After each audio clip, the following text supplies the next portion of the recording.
Salut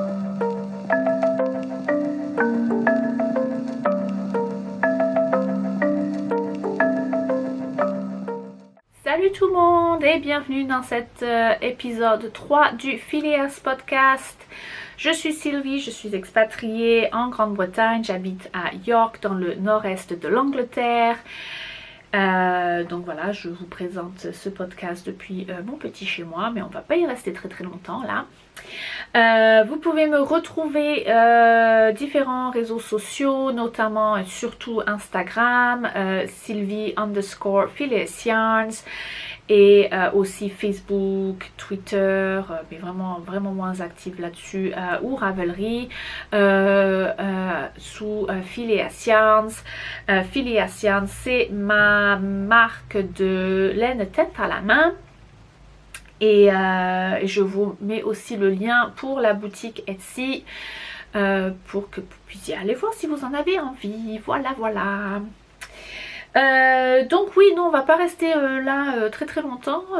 J'ai pas mal bougé ces dernières semaines. Donc je vous emmène avec moi un petit peu. Et là...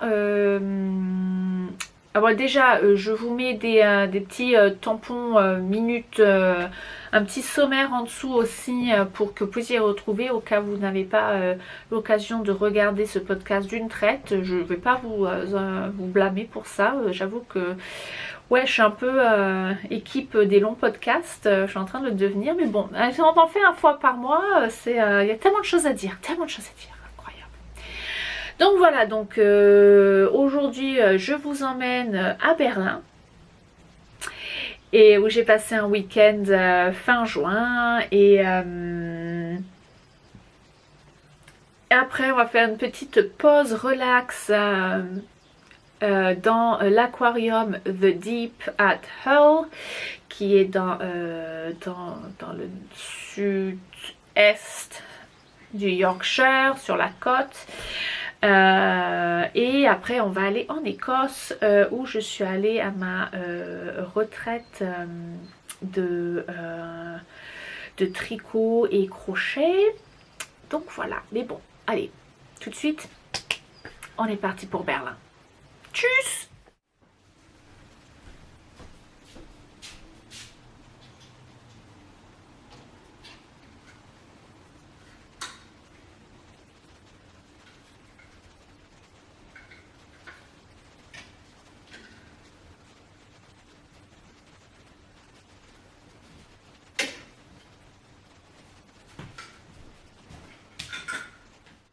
Je veux pas dire, mais je suis plutôt contente du fait que j'ai quand même assez peu de vêtements que j'ai achetés comparé au nombre de vêtements que j'ai cousus. Là sur la gauche c'est les vêtements que j'ai achetés, donc ceux qui viennent d'un magasin, genre 2 t-shirts, la paire de jeans et un petit gilet léger. Et à droite c'est les vêtements que je me suis fait, donc 2 t-shirts aussi, 2 robes, un gilet et le châle. Enfin là c'était surtout pour partir de l'Angleterre parce que dans le nord de l'Angleterre on n'est pas encore en mode estival, hein. Et une paire de pantalons aussi. Et donc voilà, bon, je pense que je vais vous parler de plus ou moins chacun de ces éléments de ma garde-robe de voyage fait maison, fait main, au fur et à mesure que je les porte ce week-end. Au final, je pense que je vais quand même tous les porter. Il fait tellement chaud qu'il y a des chances que je me change même au milieu de journée parce qu'il fait chaud et qu'on transpire et que voilà. Et voilà, mais bon là on va déjà sauter dans la douche et choisir quoi porter donc pour aujourd'hui. Donc voilà, je vais vous présenter le premier élément de ma garde-robe fait maison, fait main de voyage de ce week-end à Berlin. Et je filme dans le miroir parce que en fait je vais vous présenter cette paire de pantalons, ce pantalon. Et c'est plus facile pour moi de voir ce que je fais si en fait je filme dans le miroir. Donc Le pantalon, c'est le patron, c'est les pantalons Moji Pants de Seamworks. Seamworks, c'est un magazine internet où en fait on a 2 patrons par mois pour, ouais, je sais pas, peut-être ouais, 6-7 euros, quelque chose comme ça. Qu'on télécharge en PDF et après voilà quoi.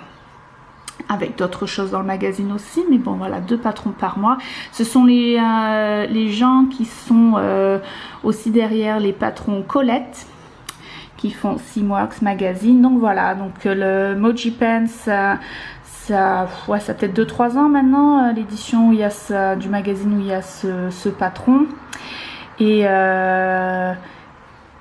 le tissu aussi, au final, je pense que je l'ai acheté à peu près au même moment, justement dans l'esprit de faire ce pantalon, je pense.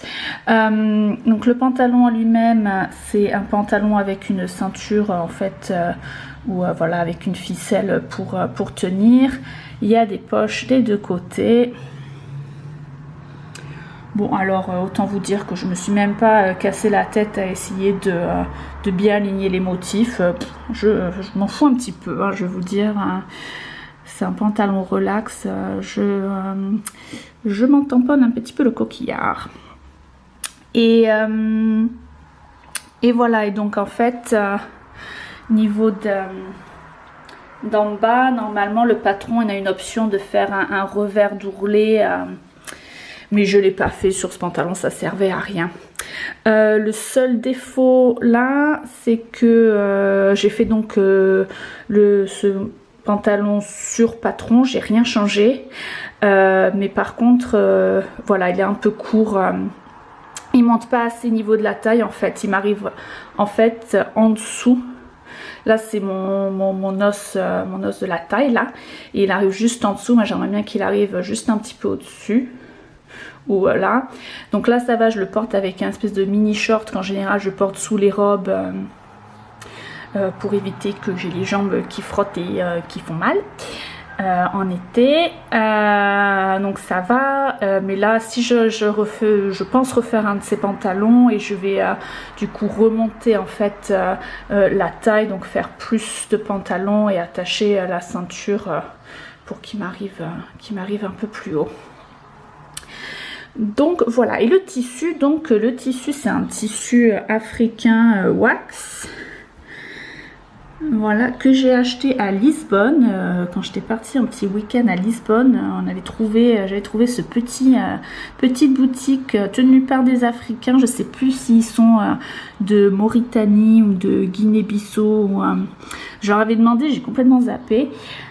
Et donc voilà, ils avaient une petite boutique où ils vendaient que ces grands coupons de tissu africain, donc pour vraiment pas très cher. Et du coup j'avais pris celui-là et donc je me suis fait mon pantalon Moji avec. Bon ben voilà.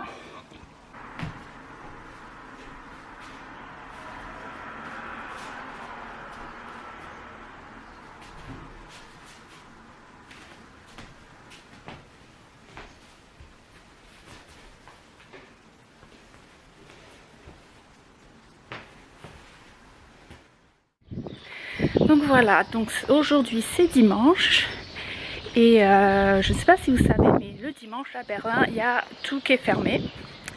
Je pense qu'on a pris l'habitude maintenant dans les grandes villes, dans les capitales, que tout soit ouvert le dimanche. Bon, peut-être à part les banques et tout ça, mais bon, genre les magasins et la plupart des choses, mais pas du tout à Berlin.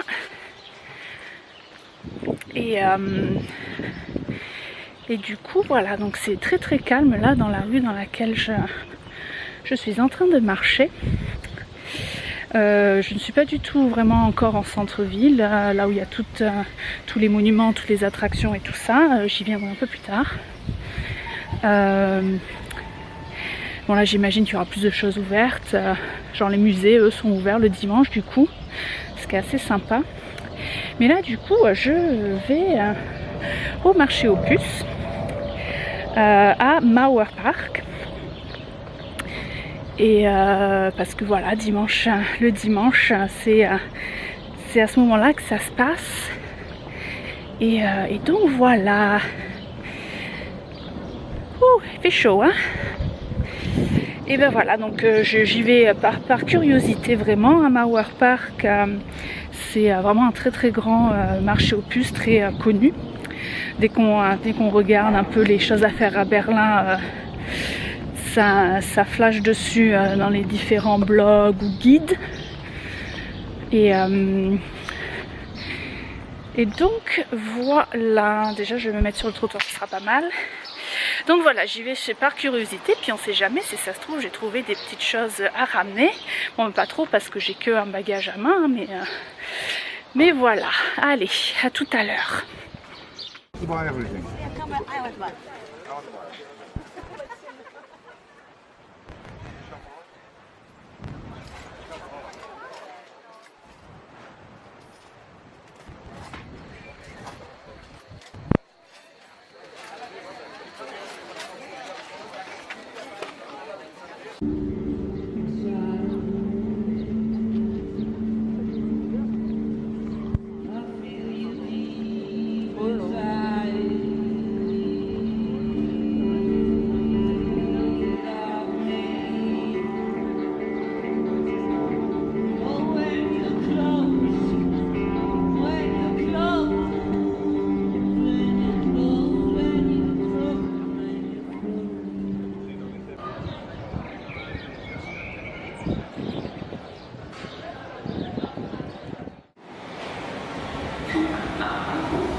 Voilà, je viens d'essayer la currywurst, donc la bonne grosse saucisse allemande noyée dans du ketchup et saupoudrée de curry.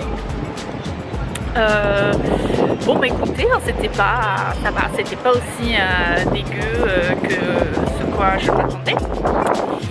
Voilà, bon après c'est super diététique, on est d'accord, mais voilà, bon c'est ça casse pas des briques non plus, hein, mais voilà, quand on est à Berlin, faut bien essayer les mets locaux, les spécialités locales.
voilà, aujourd'hui c'est jour numéro 2 des visites à Berlin et il fait toujours aussi chaud. J'ai bien cramé hier dehors.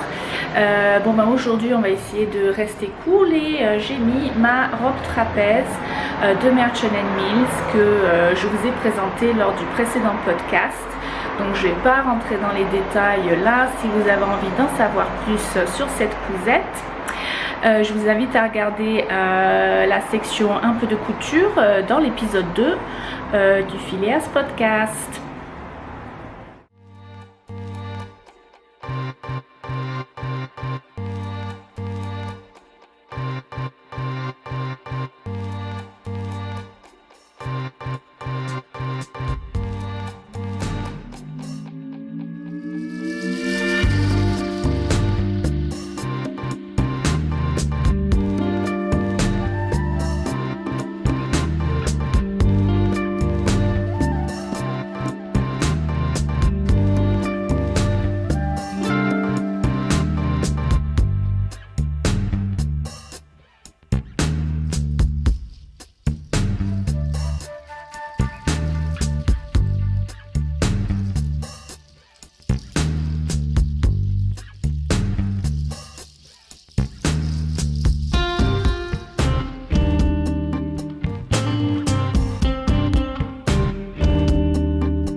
Vous m'excuserez un peu les cheveux n'importe quoi, j'ai passé la journée à me mettre et m'enlever la casquette de la tête, donc du coup c'est un peu n'importe quoi les cheveux. Oui voilà, donc je voulais revenir un peu sur la boutique de laine que j'ai visitée aujourd'hui, Wollwind, qui est donc tout au nord de Berlin, dans le quartier de Tegel, à côté du lac de Tegel. Et voilà, donc je vous ai filmé un petit peu les sections de laine allemande, donc je voulais un peu revenir dessus. On a vu des laines, la superstar des laines teintes à la main d'Allemagne, c'est Wollmeise, qu'on a vu sur les Sockblank, c'est l'espèce de rouleau sushi qu'il y avait dans le panier avec des couleurs dans ta face, quoi. C'est un peu la marque de fabrique de Wollmeise, les couleurs vraiment très vives et très saturées. Ces rouleaux de sushi, c'est de la laine à chaussettes qui est en fait pré-tricotée sur une machine à tricoter, donc mais on l'achète comme ça au fournisseur et en fait elle va venir teindre la laine, l'espèce de toile blanche de laine à tricoter avec ces couleurs. Et en fait quand nous on va défaire le fil pour pouvoir le tricoter en chaussettes, du coup ça va redistribuer les couleurs différemment et ça donne des effets sympas. Donc voilà, donc il y avait du Wollmeise. Après il y avait deux laines de deux teinturières, enfin des laines de deux teinturières que je connais déjà parce que c'est des teinturières qui vont venir faire des salons en Grande-Bretagne. Ce sont donc Tulliver qui fait de la teinture naturelle.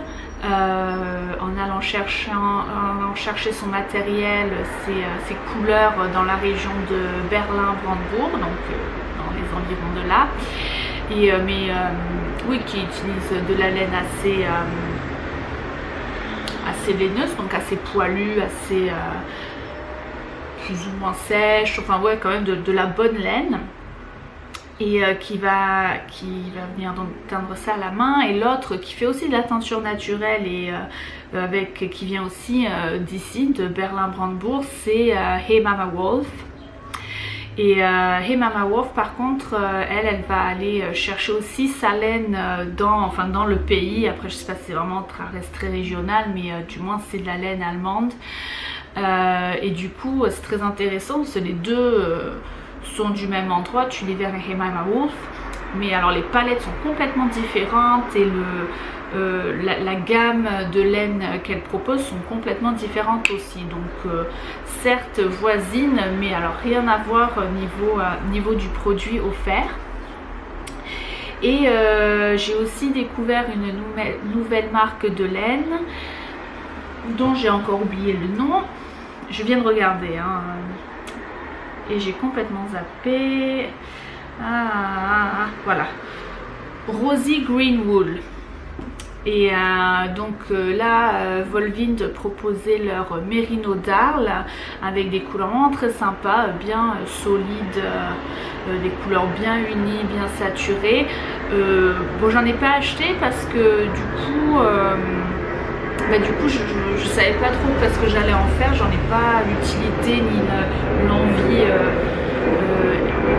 une grosse envie d'un mérino. Ça pourrait être sympa pour un jacquard j'imagine, mais voilà quoi, c'était j'avais pas envie d'acheter de la laine pour que ça se retrouve dans mon étagère ad vitam aeternam et que je sache pas quoi en faire. Qu'est-ce que c'est que ce cheveu blanc qui me tombe dessus là? Bon bref. Donc voilà, et puis bien sûr les laines à chaussettes, mais ça c'est donc ce que j'ai acheté, la laine à chaussettes de la marque Opal, qui est donc une laine, c'est écrit là,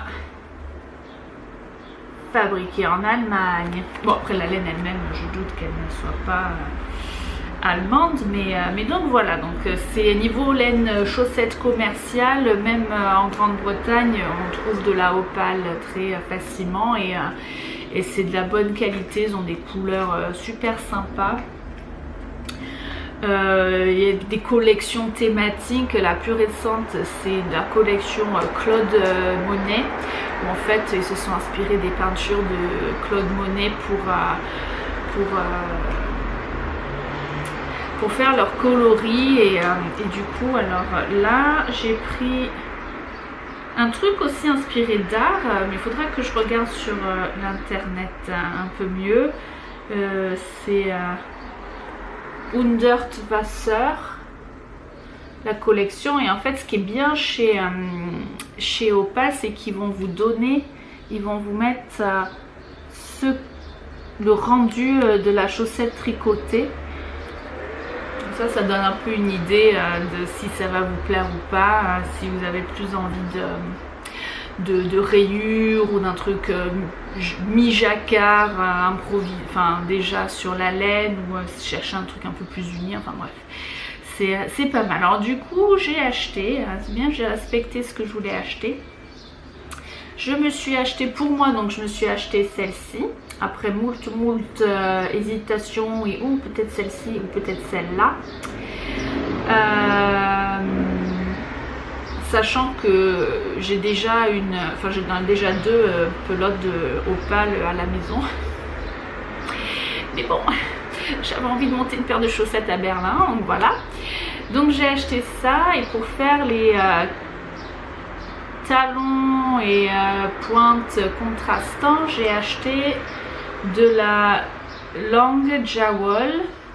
Alors langue, je pense que tout le monde va connaître un peu en France, c'est pas mal connu. Et langue, c'est une marque suisse, donc c'est assez populaire chez nous. Et donc voilà, j'ai acheté un jaune canari qui va venir rappeler les petits zigouigouis jaunes là. Et du coup, je me suis acheté aussi de quoi me monter mes chaussettes en Magic Loop, parce que je tricote ça en 2,5 mm. Et pour l'instant, ma seule aiguille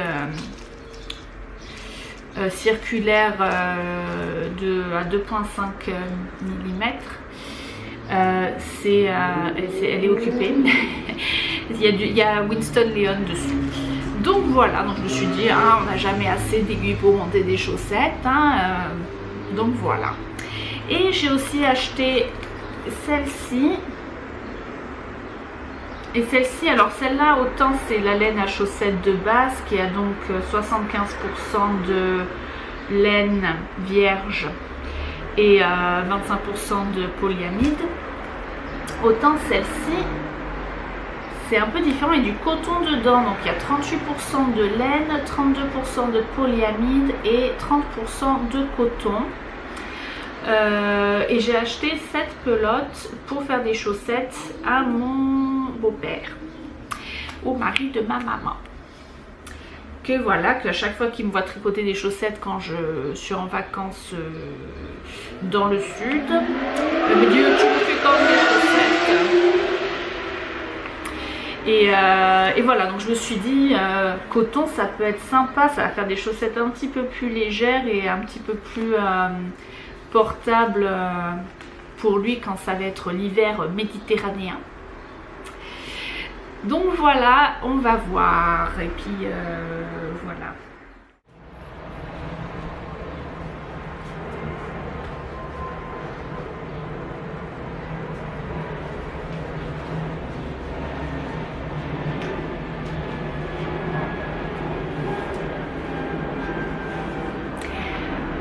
Salut! Et voilà donc mon dernier jour de balade à Berlin.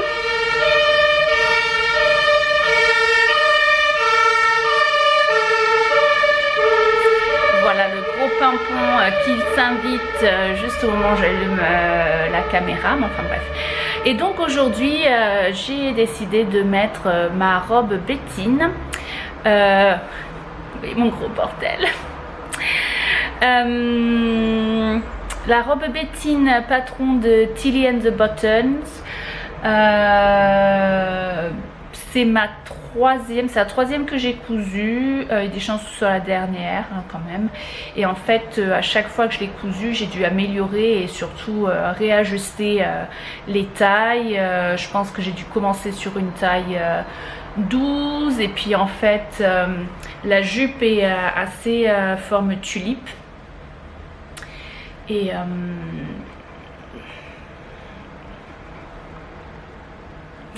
Et assez forme tulipe, et du coup ça sert vachement aux jambes. Donc je pense la deuxième aussi j'ai rallongé le buste, j'ai dû rallonger le buste pour que l'élastique me descende plus bas, et j'ai dû ajuster la forme de la jupe pour qu'elle tombe un peu plus droit, mais ça n'allait pas. Et donc celle-là au final je crois que j'ai allongé le buste, j'ai allongé la jupe. Et ah oui, niveau des tailles, en fait je pense qu'en haut c'est du 12, en bas ça doit être une taille 14, donc en haut du 40, en bas du 42. Donc avec une espèce d'ajustement à la ceinture, enfin c'est indiqué où c'est pratique de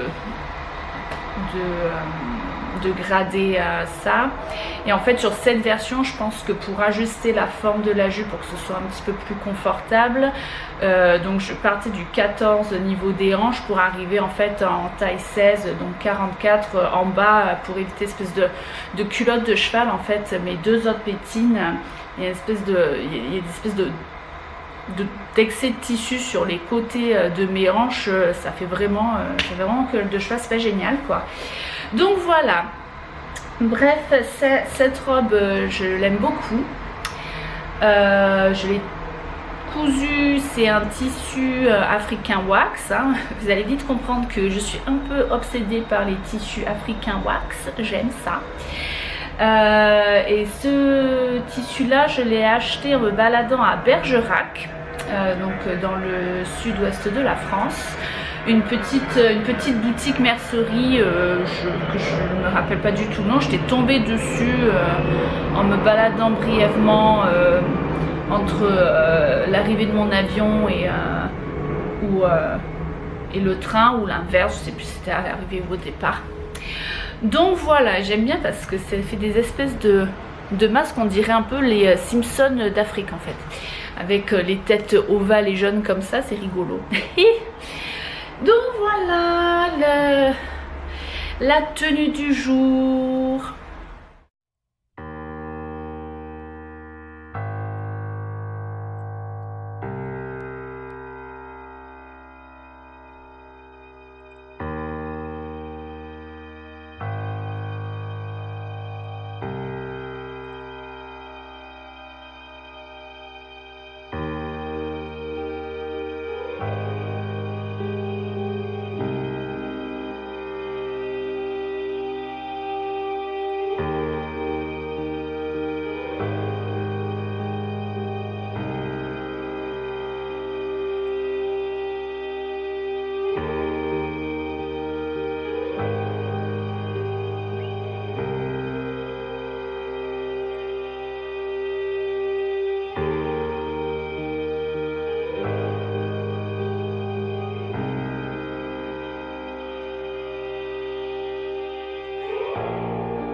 Bon, ben, vous vous demandez tous si j'ai acheté de la laine à cette boutique que je vous ai montré, que j'ai visité aujourd'hui, Wool & Berlin.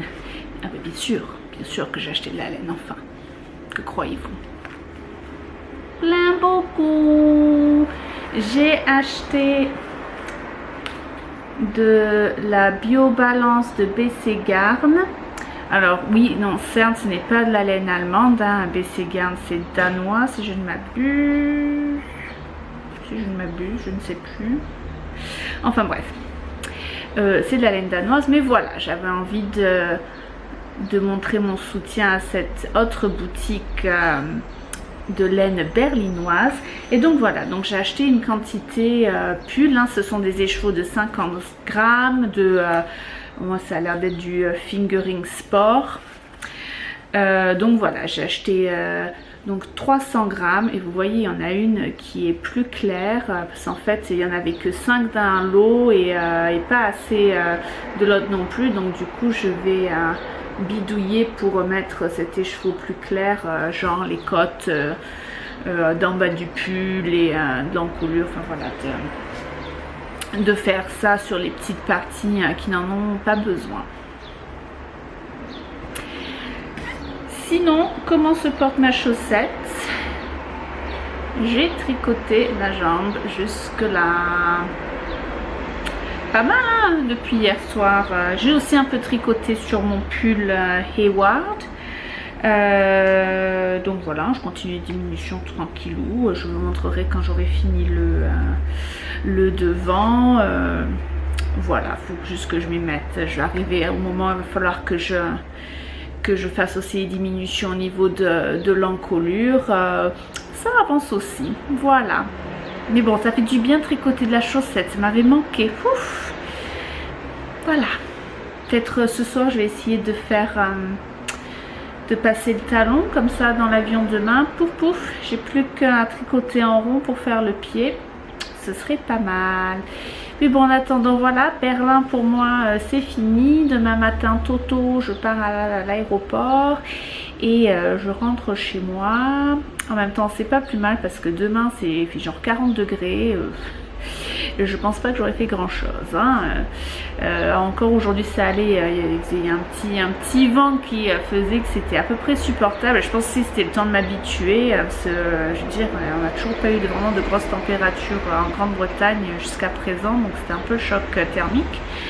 Mais voilà, bon bah j'espère que ça vous aura plu encore mes petites images et puis je vous dis à bientôt pour une nouvelle aventure qui arrive très vite et qui sera dans le même épisode. Donc je ne sais pas pourquoi je vous dis à très bientôt. Parce qu'en fait on se voit là. Et du coup voilà, j'ai fini mes chaussettes que j'ai commencé à Berlin, que je vous montrais là à l'instant. Au final je les ai finis genre une semaine à tout casser quoi. Ça a été tellement la libération de reprendre tricot chaussettes, rien à penser, rien à réfléchir, tricote en rond et voilà, vraiment au top quoi, au top. Ça m'a fait un bien fou. Ça m'a fait un bien fou. Donc voilà, donc moi mes chaussettes je les tricote sans la jointure, c'est mieux. Je les tricote de haut en bas. J'ai beaucoup moins de difficultés à les faire à ma taille pour que ça m'aille vraiment bien au niveau de l'ajustement quand je les tricote depuis la tige. Je tricote mes chaussettes dans les aiguilles 2.5 mm en Magic Loop, donc sur un câble long. En général j'utilise un câble de 1 mètre, 100 cm. J'avoue que peut-être... Ouais, enfin bref, voilà quoi. Et voilà. Et je commence... en général je monte 64 mailles, et c'est en gros la moyenne, le standard des chaussettes pour madame. Donc voilà, donc j'ai fait un talon après coup, mais j'ai fait un talon après coup avec gousset. Vous voyez, il y a une petite bande là qui remonte au lieu que ça ça, vous voyez là, voilà. Au lieu que ça fasse comme ça, en général les talons après coup, c'est vraiment la bande là, elle coupe le camembert en deux. Donc là j'ai fait un petit panneau et en fait oui j'ai fait ça parce que j'ai un coup de pied. Le coup de pied c'est alors attendez je vous montre que sur un c'est la partie là, c'est l'espèce d'arche de courbe ici qui part de votre jambe pour rejoindre le dessus de votre pied. C'est le coup de pied et j'ai un coup de pied qui est assez haut. Donc du coup les talons après coup il y a toujours ça fait un peu tirer sur les mailles au niveau du coup de pied. Donc du coup je m'étais dit oui il faudrait que j'essaie de mettre un gousset. Donc du coup j'ai un peu cherché sur Ravelry et sur YouTube et j'ai fait un mix et match de deux tutos. Sur Ravelry j'ai trouvé le tuto de The Cozy Knitter. Je vous mettrai le lien pour celui-là dans les notes en dessous. Mais j'ai pas beaucoup en fait, me suis pas beaucoup vraiment inspirée de celui-là à part pour juste la hauteur du gousset ouais voilà du talon en fait, on va du petit flap là, du petit machin. Parce qu'en fait elle utilise Cozy Knitter, elle utilise un talon en raccourci genre Fish Lips Kiss Hill. Et moi je fais pas ce genre de talon. Moi je suis assez satisfaite du talon. Bon, ça fait la grosse bande mais moi j'aime bien quoi. Donc c'est les diminutions de base comme sur la pointe de pied, c'est la même chose. Donc voilà, et j'ai aussi donc du coup j'ai trouvé un autre tuto sur YouTube dont je me souviens pas du tout de qui et de quoi et de où c'est. Il faudrait que je le retrouve et si je le retrouve je vous mettrai aussi ou peut-être que je vous mettrai les notes de ma version du talon après coup avec gousset à l'occasion quand j'aurai un peu peaufiné la technique parce que j'avoue que il y a des petits endroits là où quand j'ai repris les mailles c'est pas méga propre quoi. Mais bon franchement j'aime bien, j'aime beaucoup, elles me vont vraiment super bien là, ça fait l'effet voulu au niveau de comment ça se tient sur mon pied. Ouais c'est nickel, c'est exactement ce qu'il me fallait. Je reviendrai sur les techniques de tricot de chaussettes dans un futur épisode de podcast. Ça c'est certain, mais bon pour les gens qui comme moi ont un coup de pied assez haut, donc ouais c'est une bonne technique de rajouter un petit gousset au talon après coup. Si vous faites un talon renforcé, moi je sais que il faut toujours que je rajoute quelques rangs avant de tourner mon talon sur le flat quoi, vous savez, enfin voilà hein, on fera ça bien quand on fera l'épisode chaussettes hein, voilà, quand j'aurai un peu regardé le lexique bien comme il faut parce que là je ne le sais pas, je ne trouve pas mes mots et c'est une catastrophe. Oui aussi juste brièvement je pense que je le savais mais j'avais oublié et du coup ça a été la bonne découverte. La laine Jawol de Lang, il y a une surprise dedans. Hop, il y a une petite bobine de fil en plus c'est écrit dessus hein, c'est écrit dessus. Oui, 5 grammes de laine de renforcement. Fil de renforcement, donc ouais c'est pas mal. Donc si enfin moi je l'ai pas mis mais bon a priori vous pouvez ou pour accommoder les chaussettes ou pour tricoter. Ouais je pense que c'est surtout pour accommoder les chaussettes.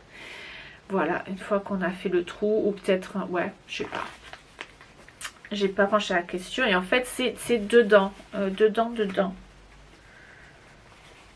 Du coup je m'en suis rendu compte parce que je me suis dit oh, tiens il y a un truc dur là-dedans hein. Donc voilà, en fait, vous voyez pas, c'est dedans. Enfin là, j'ai mis n'importe comment. Mais voilà, faut savoir que c'est là. Et du coup, c'est exactement la même couleur que la laine. C'est au top. C'est au top.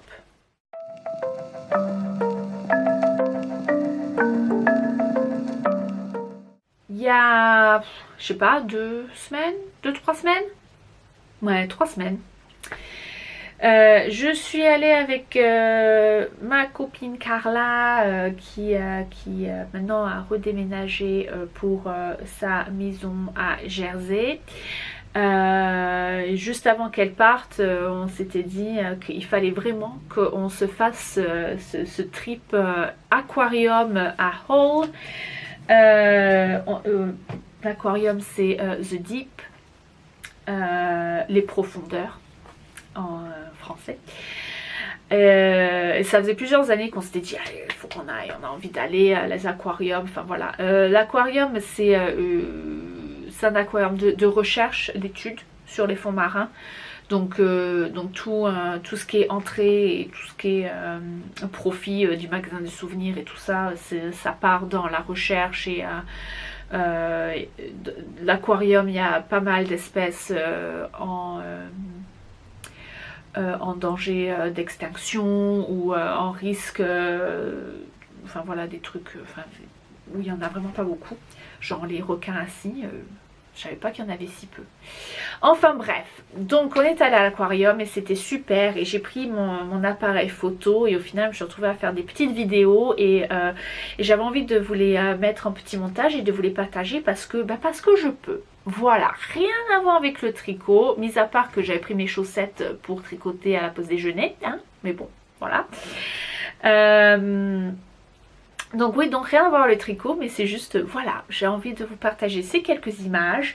Donc prenons quelques minutes pour se relaxer avec les poissons et les méduses et les pingouins.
excursion de ce podcast. Il y a du coup 2 semaines là. Ouais, 2 semaines.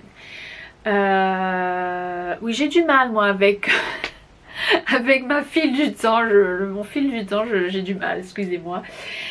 Donc oui, il y a deux week-ends de cela, je suis allée donc à cette retraite de tricot, crochet et tout ça, le Garter Stitch Retreat.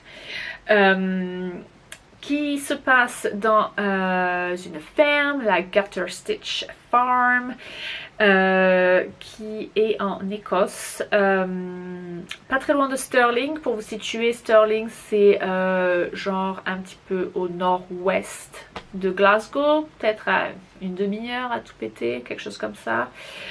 C'est vraiment pas très très loin de ça, comme ça. Et donc la ferme en elle-même est sur le bord d'un parc national, le parc national des Trossachs, dont le nom complet je ne me rappelle pas, je crois que c'est Trossachs and Loch Lomond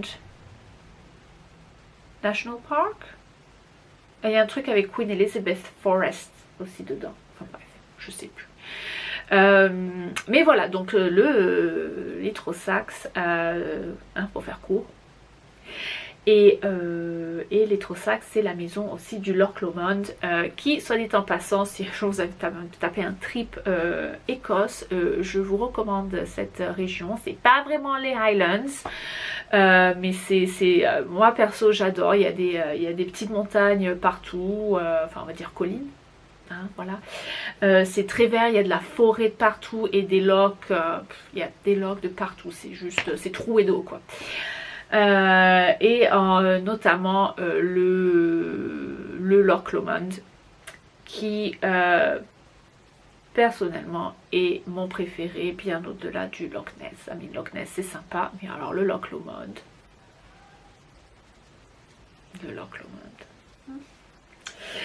que je n'ai pas vu cette fois là parce que c'est quand même un petit peu à l'autre bout du parc, donc voilà. Mais voilà, donc la ferme Garter Stitch Farm, et c'est la ferme est tenue par où je commence. Bon allez, on commence par vous montrer des images de la ferme.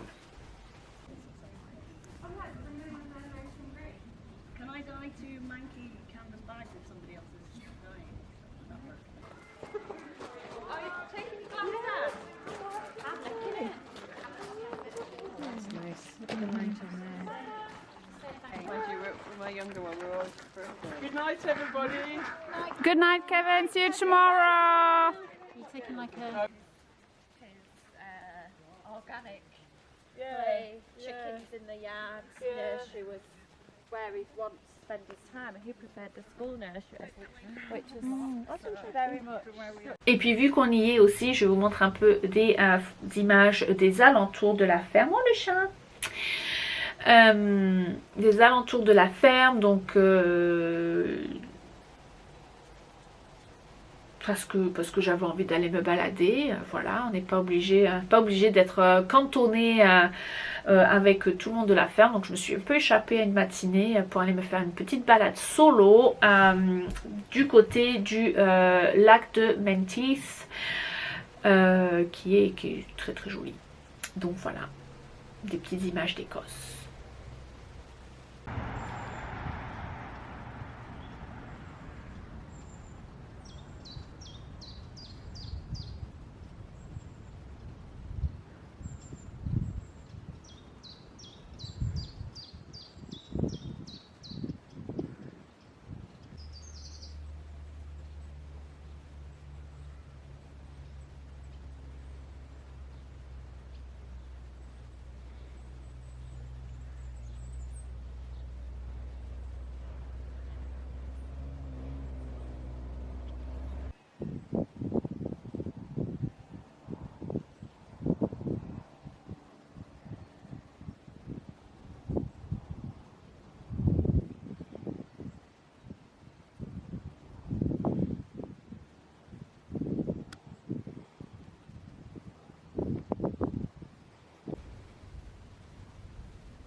Et là, donc, Garter Stitch Retreat, c'est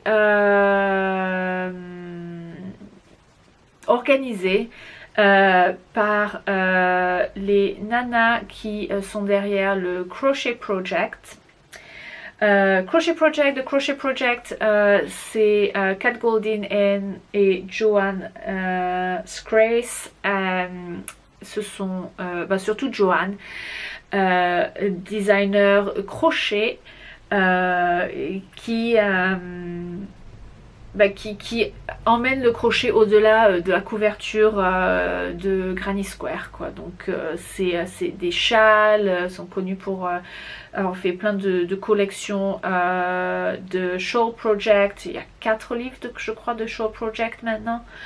Mais aussi des fringues, hein. Il y a aussi des pulls, des gilets et des trucs, mais super portables, quoi. C'est le crochet moderne, on va dire, et vraiment des si vous n'avez pas peur de faire du crochet avec des instructions en anglais, je vous conseille d'aller voir Crochet Project, donc Kat Goldin et Joanne Scrace.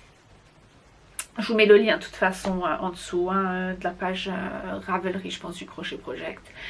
Et donc voilà, et Kat, donc là une des moitiés du Crochet Project, vit dans une ferme,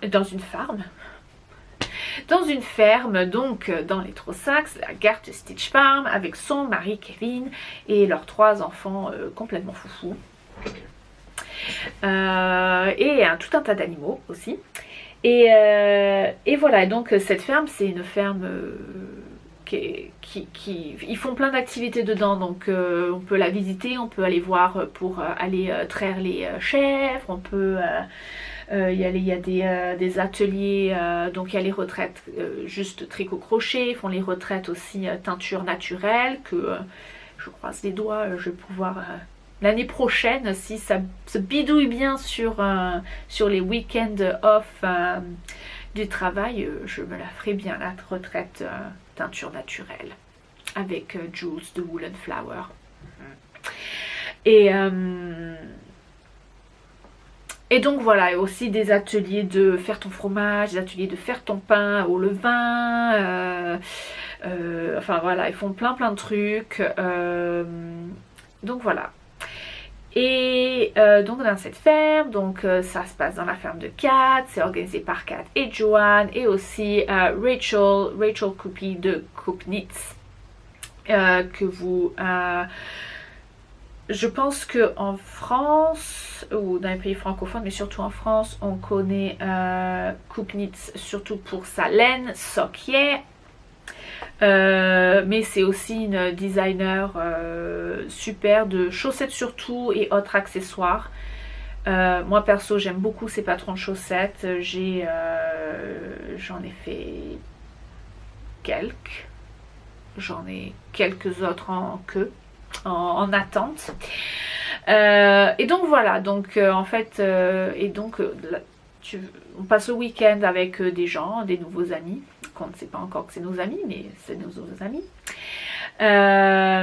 pour donc aller passer le week-end à tricoter, crocheter, être à la ferme, dans la nature, au calme, à bouffer comme des porcs.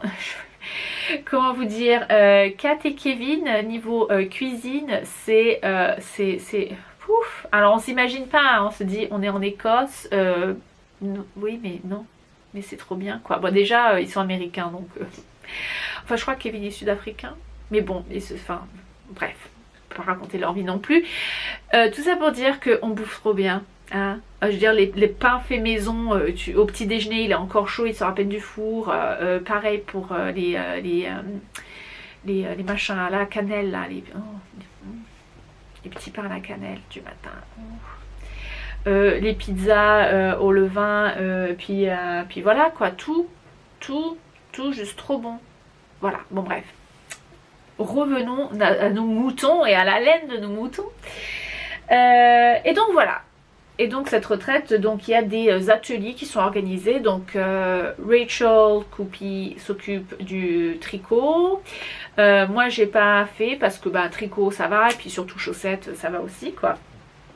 Et Joanne s'occupe du crochet. Moi le crochet, j'aime bien, mais j'aimerais être un peu meilleure. Donc du coup je me suis un peu concentrée sur ça.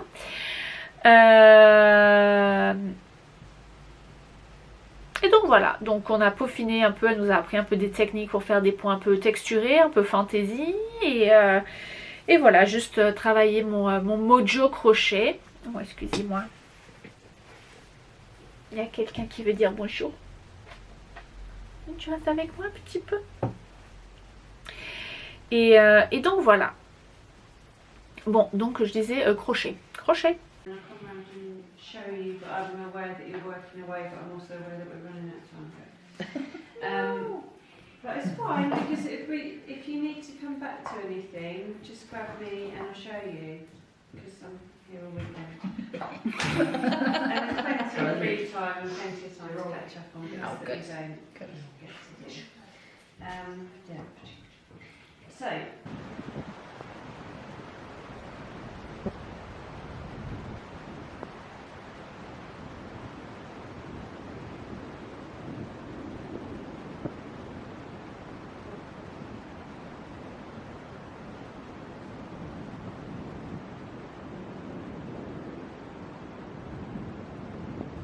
Mais on a fait aussi d'autres choses, différents ateliers. Bah déjà le soir où on est arrivé, le vendredi soir on est arrivé, juste après manger, enfin, après ou avant manger, je sais même pas, pour l'apéro peut-être, bref.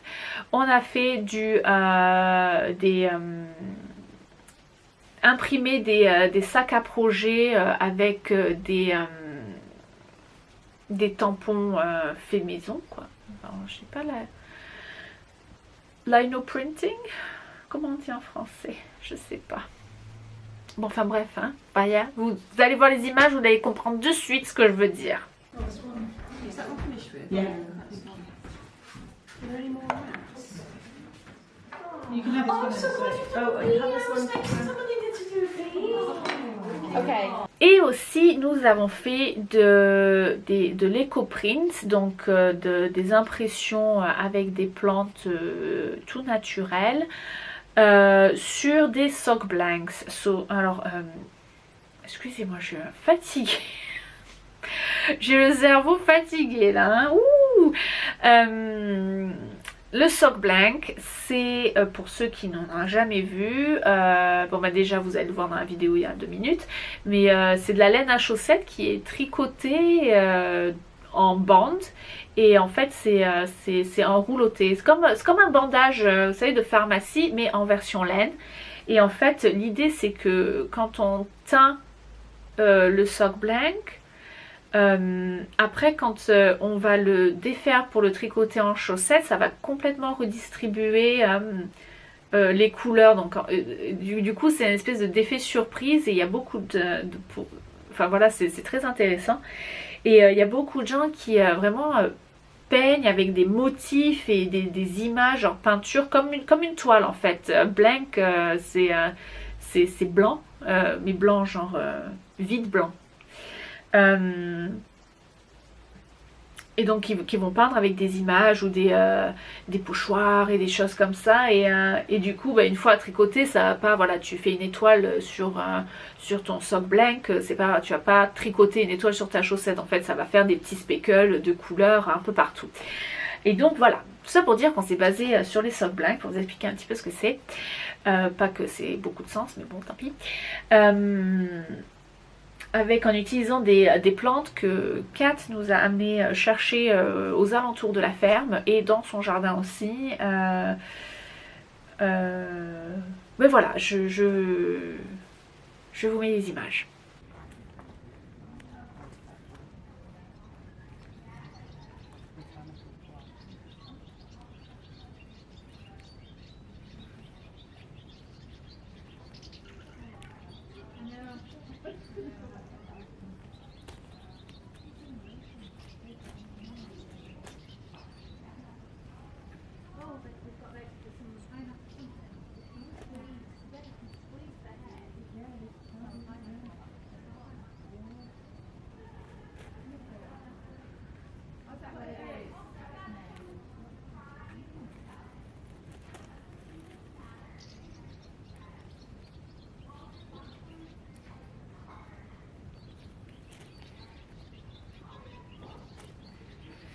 Where's my stick?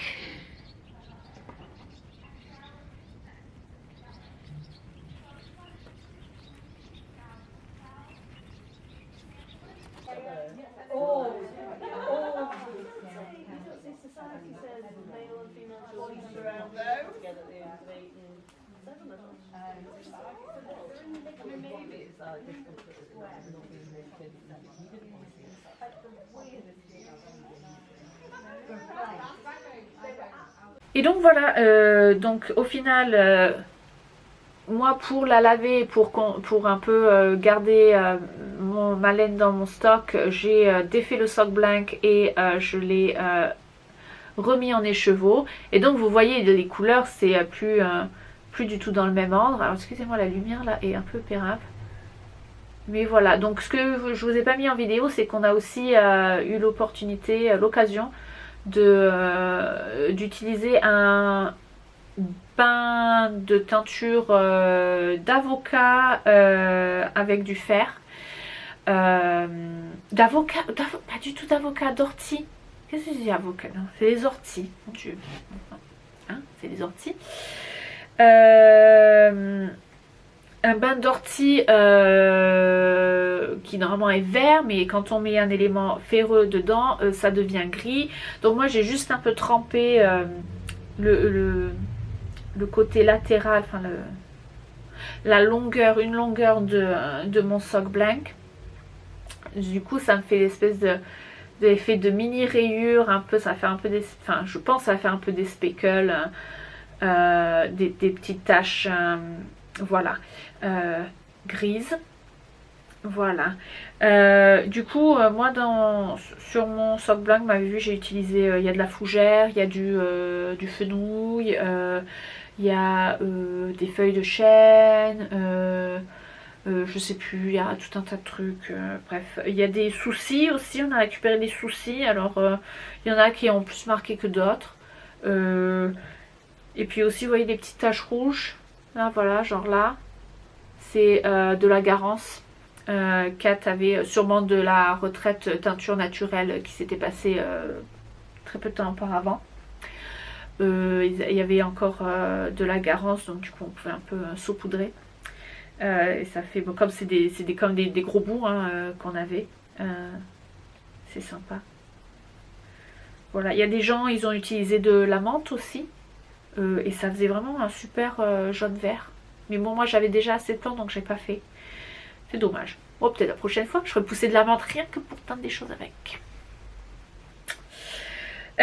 Donc voilà. Donc je ne sais pas trop ce que je vais faire avec pour l'instant.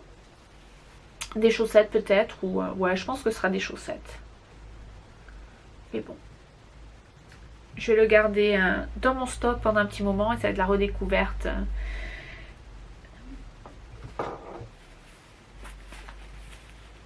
Je peux même utiliser mon reste de jowl pour faire les talons. Non? Non, mercredi. Excusez-moi, je fais ça n'importe comment. Ouais, hein? Ça ou du gris. Bon, bref.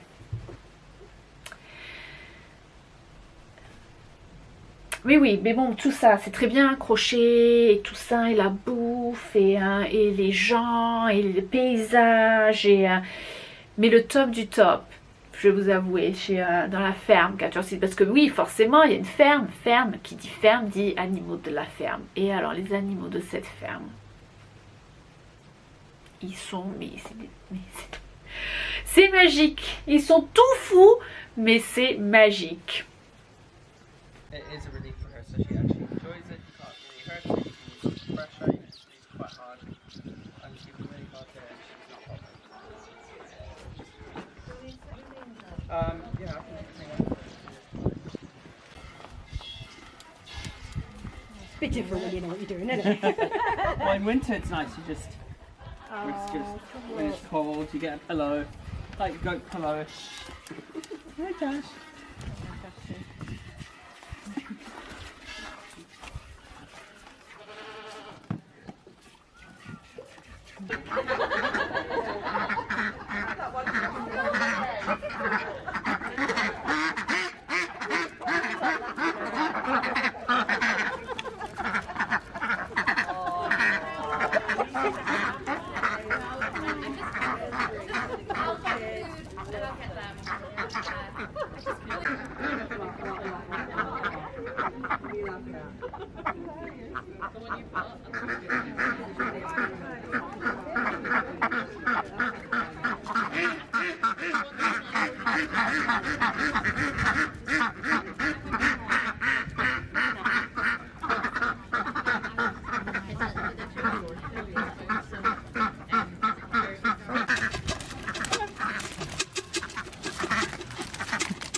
What did you got?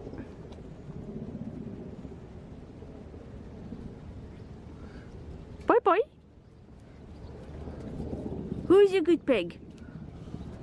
Who's a good pig?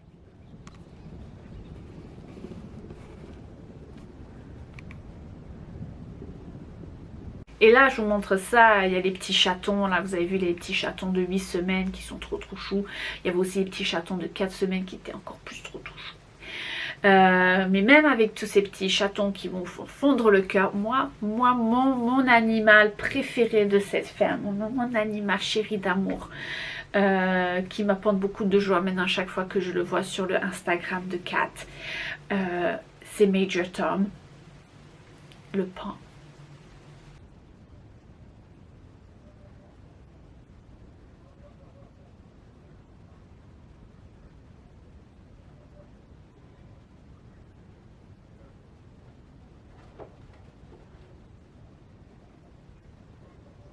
Et donc pour clore le Garter Stitch Retreat moment, je voulais juste vous montrer, donc du coup forcément j'ai pris les ateliers crochet et j'en ai profité pour mettre en crochet, parce qu'en aiguille, bah non il n'y a pas d'aiguille, mais pour commencer, alors ce patron, ce châle, écharpe châle, Trailing Wake,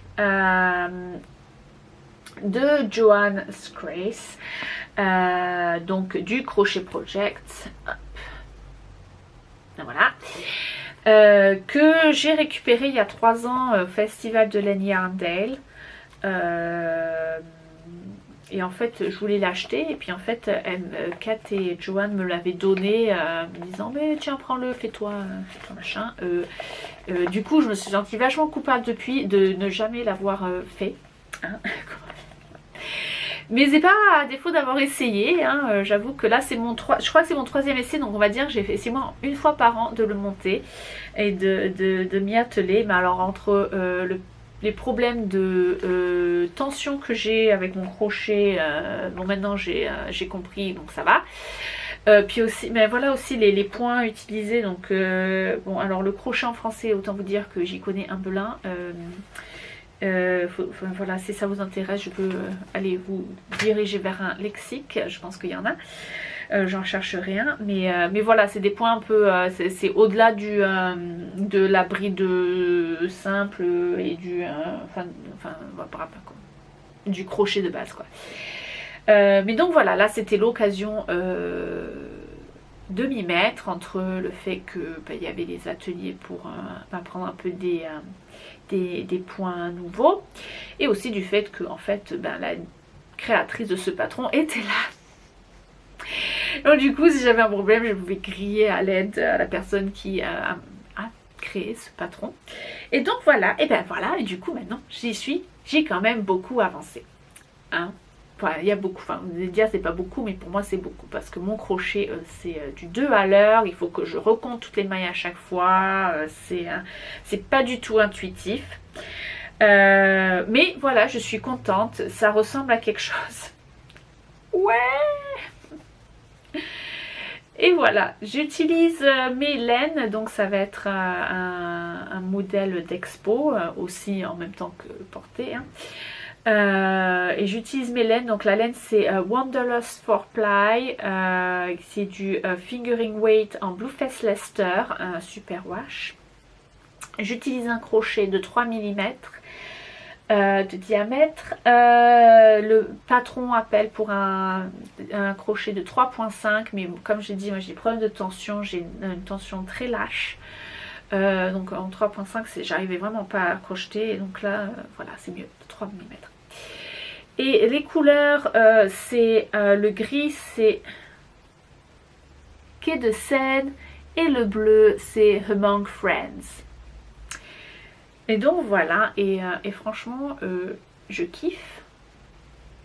Voilà, donc ça avance tout doux, hein. Comme j'ai dit, moi mon crochet n'est pas du tout intuitif, donc il faut vraiment que je fasse attention à ce que je fasse. Donc c'est pas trop pour en même temps que regarder la télé et tout ça, ça ne marche pas au top.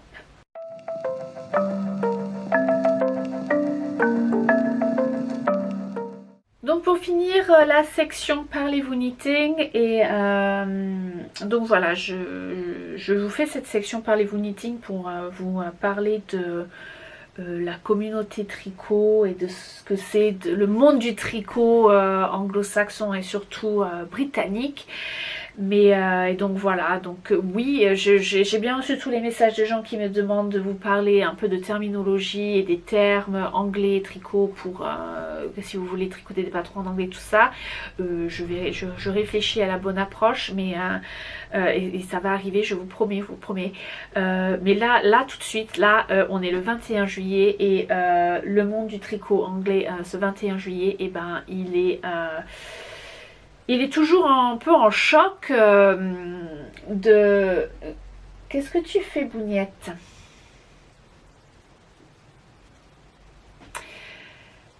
Le monde du tricot, il est encore en choc de ce qui s'est passé ces dernières semaines avec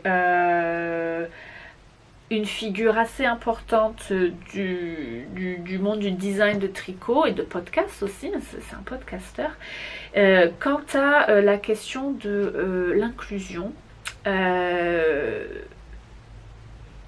Si vous êtes sur Instagram, vu que vous suivez Imogen de Big Bad Yarns, vous n'avez sûrement pas dû rater parce qu'elle a fait un job fantastique de tenir la communauté francophone au courant de ce qui se passait de notre côté. Grande militante pour les droits des minorités, Imogen. Bisous bisous. Au passage. Donc voilà, donc je vais bien parler de Sockmatician, Nathan Taylor. Donc petit résumé de la situation. Il y a donc 2 semaines de ça. Nathan Taylor, qui est donc connu sur la sphère réseaux sociaux, podcast, design, Ravelry, comme le Sockmatician. Il travaille beaucoup sur la technique du tricot double face, puis un peu de la brioche, et est connu pour ses couleurs, et voilà. Et donc et c'est une figure qui jusque là était vraiment très respectée dans ce monde. Je veux dire, beaucoup d'abonnés partout, ses patrons marchent bien, il donne des cours dans beaucoup de salons, hein. Je crois qu'il a même donné des cours à Edinburgh Yarn Festival, ouais, voilà quoi. Et puis il va aussi faire des salons à l'étranger, aux États-Unis, en Nouvelle-Zélande, en Australie, enfin bref, un grand monsieur du tricot quoi. Un peu notre Steven West local, un petit peu, peut-être un peu, voilà, on va dire. Et donc voilà, donc il y a 2 semaines de ça, il nous balance une post sur Instagram comme quoi, alors en général dans les conversations de l'inclusion, depuis que ça a commencé vraiment depuis 1 an quoi, on va dire, que ça se bidouille, il y a un hashtag qui s'est bien répandu, c'est le hashtag Diversity. Comme diversité, mais avec à la fin, au lieu de diversity, au lieu de ity, c'est nitty, K-N-I-T-T-Y. La communauté tricot, c'est nitty community, enfin bref, c'est un petit mot doux pour la communauté tricot et tout ce qui est tricot. Bref, donc du coup, jeu de mots, mots valises, hop là, Diversnity. Et donc voilà, donc il y a 2 semaines, ce post de Sogmatician, il nous dit que c'est lui qui a inventé le hashtag et que plus ou moins, enfin que ça lui plaît pas la manière dont certaines personnes utilisent ce hashtag et qu'il essaie de se réapproprier et de mettre des règles de comment utiliser ce hashtag. Et bon, bien sûr, il y a des, du coup, il y a des, il y a des gens de la communauté, surtout des gens du coup qui se sont sentis affectés, et des gens de couleur notamment, qui ont essayé de communiquer avec lui pour demander des explications et lui dire ouais mais non quoi, parce qu'en fait là tu es en train de me dicter comment il faut qu'on s'exprime et c'est pas cool. C'est une chose en soi de faire une erreur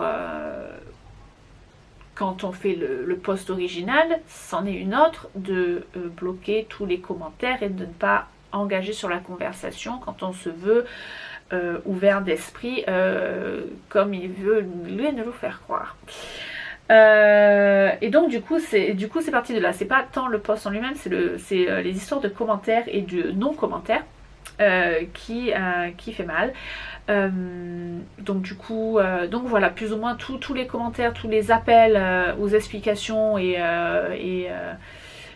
été reliés jusqu'au point que il a enlevé la possibilité de laisser des commentaires, il répondait pas aux messages privés non plus, enfin et du coup c'est voilà, la communauté, enfin surtout les gens de couleur se sont sentis blessés, et à juste titre.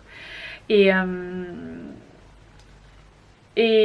puis d'un coup là, pouf, on a un message du mari de Sogmatician. Donc Sogmatician est gay, il est marié, ouvertement gay, et il est marié. J'ai pas de problème avec ça, mais donc le mari qui nous balance oui, Nathan est à l'hôpital, vos messages ont bien été reçus. Donc pointant du doigt les gens, et je crois il y a eu même du pointage de doigts, il y a eu des posts où certaines personnes ont été nommées, taguées, comme quoi c'est toi et toi, vous avez été méchants, et mon mari il est à l'hôpital maintenant, enfin bref, rien à voir quoi. Donc ça c'est une chose, là aussi un peu ouais mais c'est pas, ouais non quoi, je veux dire c'est très triste qu'il soit à l'hôpital, mais c'est pas avoir l'un avec l'autre. Ou s'il a été stressé au point de se retrouver à l'hôpital, c'est qu'il n'a pas géré correctement la situation, enfin bref. Mais bon, ne jugeons pas le pourquoi du comment il est à l'hôpital, il a ses problèmes, Nathan Taylor, il a ses problèmes, hein. C'est comme ça, mais là le truc, donc voilà, donc à l'hôpital, genre un jeudi, mercredi ou jeudi, et le week-end qui suivait, donc le samedi et dimanche, il était tout sourire au festival de Yerningham à Birmingham, à vendre ses livres, à signer ses livres, à vendre sa laine, et à faire ses classes, ses ateliers. Alors tout à l'honneur de Yerningham, je n'étais pas cette année au festival parce que ça clashait avec mon emploi du temps de mon travail de tous les jours, mais c'est un festival que j'ai fait avant et que je compte refaire, et j'adore les nanas qui s'en occupent. Donc la moitié de l'équipe sont des personnes de couleur d'ailleurs, soit dit en passant, donc c'est vraiment nickel quoi, je veux dire, elles sont super. Mais vu le court terme de la situation, Nathan Taylor est sous contrat par rapport à Yerningham, mais c'était très... ce que je comprends dans l'histoire, c'est que c'était très compliqué d'un point de vue contractuel, d'un point de vue de la loi, mais au final de ne pas avoir Nathan Taylor venir au festival. Donc je ne mets pas le jugement sur le festival ou le pourquoi du comment il était là, est-ce qu'il aurait pas dû être là. Enfin personnellement c'était difficile pour le festival d'annuler Nathan Taylor, ça l'était peut-être moins pour lui de ne pas venir sachant qu'il était à l'hôpital 2 jours avant, et mon avis. Et donc voilà, mais bon bref, donc Yarn Ingham arrive, il est tout sourire, il est tout content, super. Et puis il y a une exposante, une teinturière qui va le voir à son stand et toute polie, enfin je veux dire, elle avait juste, oui, je voulais juste parler de ce poste. Et là apparemment il est devenu mais complètement berserk quoi. Il est quand même complètement fou de rage, à crier, à devenir limite physiquement violent envers cette personne, au point que mais alors c'est là que l'organisation de Yarn Ingham est vraiment championne, c'est que de tout le week-end en fait ils n'ont pas lâché d'une semelle Nathan Taylor. Donc dès que ça a commencé à clasher avec cette teinturière, elles étaient au taquet, et à le retenir physiquement pour pas que, je sais pas, pour pas qu'il aille frapper la pauvre nana quoi. Un truc de malade quoi. Donc l'exposant, donc une personne de couleur encore, hein, que je ne connais pas, donc je ne sais pas quelle ethnicité elle est, mais qu'est-ce qu'on s'en fout, enfin moi perso je m'en fous quoi, c'est pas une raison. Donc voilà, donc gros clash quoi, gros ouais c'est pas cool quoi, donc voilà. Et depuis depuis complètement disparu de la circulation, hein, le Nathan Taylor, comment vous dire, bof quoi. Donc voilà, donc la question de l'inclusion est de nouveau et toujours, mais de nouveau là avec cet événement et beaucoup de choses à réfléchir et ouais, c'est très triste que ce sont des événements comme ça qui amènent à réfléchir vraiment et à faire prendre conscience de la réalité des choses. C'est très triste et je m'en excuse, hein, j'ai beau essayer de faire le travail au jour le jour, d'être une personne meilleure et d'être ouvert à tout le monde.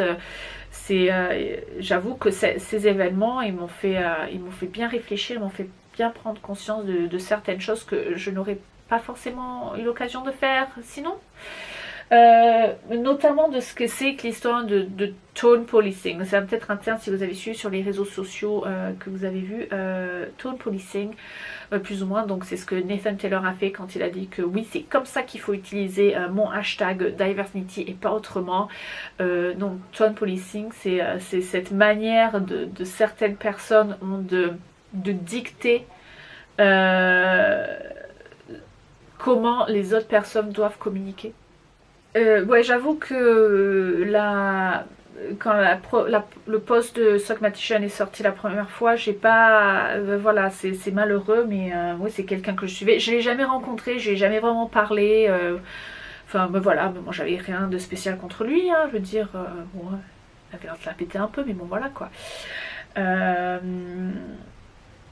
Donc ouais, j'ai lu son post, j'avoue que sur le moment j'ai rien vraiment vu qui me troublait, c'est très triste qu'il ait fallu que ce soit les commentaires de certaines personnes qui me fassent réaliser à quel point il y avait des choses vraiment pas cool dans ce post.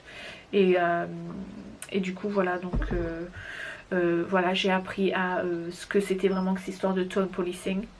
Et de comment d'essayer maintenant je vais essayer de le reconnaître là où il est et de comment il est et de gérer et de le combattre, parce que c'est pas cool, les gens ont envie de s'exprimer de telle ou telle manière, faut les laisser faire quoi, c'est quoi, faut pas s'approprier un hashtag, enfin c'est un peu nul quoi.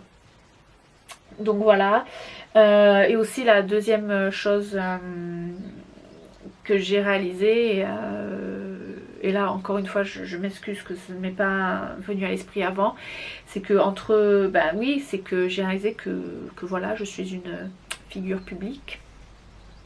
Ça me fait encore bizarre de le dire, mais c'est le cas quoi. J'ai entre la laine tête à la main qui a un succès raisonnable, hein, même si j'essaie d'être cool et je suis pas non plus stressée à vendre et avoir 1 milliard d'abonnés sur mon compte Instagram, tout ça, voilà quoi, j'ai des abonnés qui me suivent, qui m'écoutent, et donc voilà, entre la laine teinte à la main et maintenant le podcast aussi, ben oui, j'ai une voix qui commence à porter et j'ai des gens qui attendent de moi que je m'exprime sur des sujets importants notamment, et bien sûr que ça ne me dérange pas. Alors j'avoue que en général il me prend un peu de temps pour que je mette mes idées en place. Enfin, vous avez remarqué, là je suis en train de déblatérer et je ne fais aucun sens. Voilà, moi j'aime assez poser les choses et réfléchir au moins 1 ou 2 jours avant de bien lire tout, essayer de lire plusieurs versions des faits avant de pouvoir me faire ma propre opinion. Donc voilà, j'avoue, mais et ça me dérange pas donc du coup de m'exprimer, même si ça prend un peu plus de temps, mais oui, du coup ça m'a, là pour le coup ça m'a fait vraiment réaliser que ben les gens attendent de moi que je le fasse et que c'est important que je le fasse, du fait que j'ai une voix qui porte et que je peux, j'ai pas envie de dire influencer parce que ça m'énerve, j'ai pas envie d'influencer les gens, mais peut-être d'inspirer ou d'informer les gens sur certaines choses pour que vous aussi vous puissiez vous faire une propre opinion. Et du coup c'est l'idée de faire cette section de Parlez-vous Knitting sur ce sujet m'est venue de là aussi, pour mettre les choses au clair. Alors je m'excuse encore, c'est vraiment une section un peu longue là pour le coup, mais voilà, donc voilà, et tout ça pour dire que oui, certes, moi du fait que j'ai un business de laine à la main et le podcast fait de moi que j'ai peut-être je vais toucher peut-être plus de monde, mais quiconque a 1 ou 2 abonnés sur son Instagram a une voix qui porte. C'est pas parce que vous avez 10 ou 100 ou 1000 ou 10 000 abonnés que ça va faire une différence sur le si vous devez vous exprimer ou non. Oui, il faut s'exprimer, il faut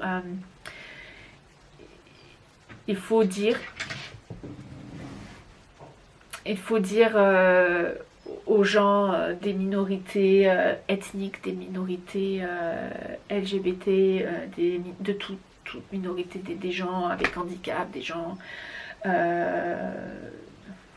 gens au physique moins conventionnel encore, c'est parce qu'on nous dit comment il faut être conventionnel, mais rien n'est conventionnel. Enfin bref, donc il faut dire à tout le monde, tout être humain, que on les aime et qu'on les respecte. Et moi particulièrement, ce que j'ai dit sur Instagram, et j'ai envie de le répéter là, c'est que je me suis rendu compte que vraiment, pour moi, je trouve que le tricot, le crochet, les loisirs créatifs, c'est une espèce de bulle de liberté, une bulle d'échapper. On peut s'échapper de la réalité du monde et de nos problèmes. C'est quand on est dans notre tricot, dans notre couture, notre crochet, on est bien là, on est confortable. Mais ça reste un privilège de personnes blancs.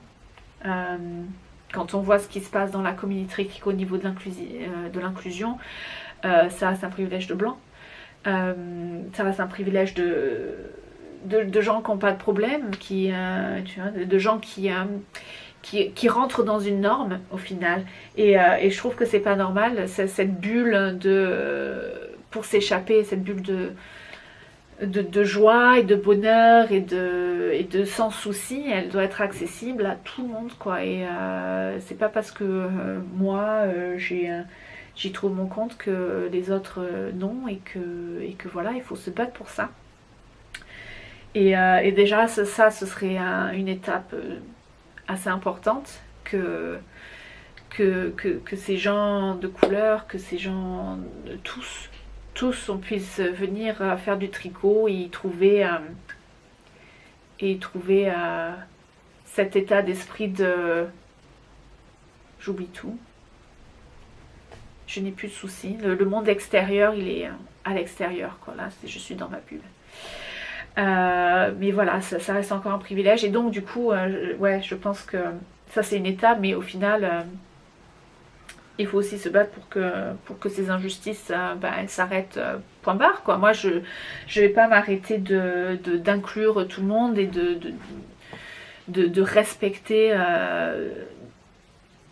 autrui et le monde autour de moi que à la communauté tricot. Hein. Je marche dans la rue, je suis dans le métro, au supermarché, au travail, c'est pareil quoi. Hein. Dire c'est la vie de tous les jours et c'est les problèmes de tous les jours. Mais voilà, en tant qu'amateur de loisirs créatifs, en tant que tricoteuse, en tant que couturière du dimanche, voilà, moi, quand je fais ces loisirs-là, ben voilà, ça reste des loisirs, mais voilà, et c'est des loisirs que pas tout le monde ont accès, non pas des problèmes financiers ou des problèmes de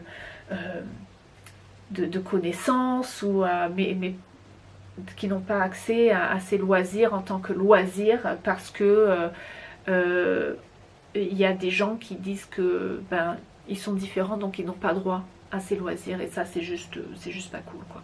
C'est juste pas cool. Donc voilà. Donc au premier épisode, je vous avais dit que j'ai fait mon petit speech de j'aime et j'accueille tout le monde sur ce podcast et c'est un espace qui se veut accueillant pour tout le monde. Voilà, et pour ceux qui n'étaient pas là pour le premier épisode, sachez que ce message se répète par écrit dans la boîte de description en bas dans chaque épisode. Donc c'est le premier, deuxième, il est là, il sera au prochain. On le dira jamais assez. Mais voilà, j'avais envie de venir vous parler de ça aujourd'hui, brièvement. Enfin brièvement ou moins brièvement, je suis désolée, parce que voilà, c'est le monde du tricot, c'est la communauté tricot britannique en ce moment, c'est ça qui se passe et c'est à l'esprit de tout le monde, et voilà, et c'est important d'en parler. Et avec ça, je vais vous laisser parce que là, ça commence à faire un sacré bon bout de podcast, hein. Mais bon, donc voilà, je vous retrouve dans un mois plus ou moins. Là je vous filme ça, donc nous sommes le dimanche 21 juillet. J'ai une semaine de malade qui s'approche. J'ai 1 milliard de trucs à faire, donc je ne sais pas si je vais avoir l'occasion de pouvoir mettre cette vidéo sur YouTube là dans les prochains jours, mais bon, donc ça va peut-être avoir à attendre genre les premiers jours de août, mais bon voilà, c'est comme ça, hein, on va pas se stresser après tout, hein. Et donc voilà, donc j'espère que vous restez cool, hein, cool dans la canicule, littéralement cool, et aussi cool dans votre tête et avec tout le monde dans la communauté tricot. On reste cool. Et voilà, je vous souhaite de faire de chouettes créations et suivez-moi sur Instagram, mettez-moi des pouces en l'air, commentez-moi. Oui, les commentaires, hein, je les regarde, je réponds pas à tous, mais je mets des petits likes ou des petits cœurs, ceux que je ne réponds pas forcément, mais j'espère que vous savez que je les lis tous et tous les commentaires qui se montrent irrespectueux de cet espace et des gens qui s'y trouvent, hein, c'est même pas la peine. C'est même pas la peine. Donc voilà, allez, ciao ciao.